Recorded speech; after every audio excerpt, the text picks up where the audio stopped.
You'll find Dreamweaver's behaviors in the Behaviors panel, and you can open that by choosing Window, Behaviors.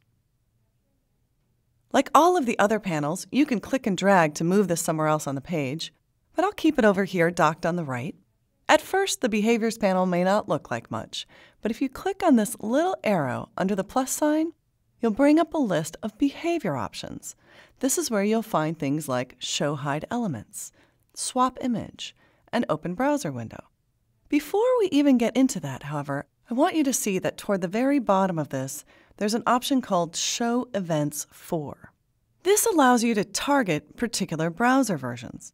As I've mentioned several times in this series, web pages can look very different from one browser to another, and because the programmers who created Dreamweaver understand that, they've developed a way of targeting specific browsers and limiting the options that are available to you based on the browsers you select.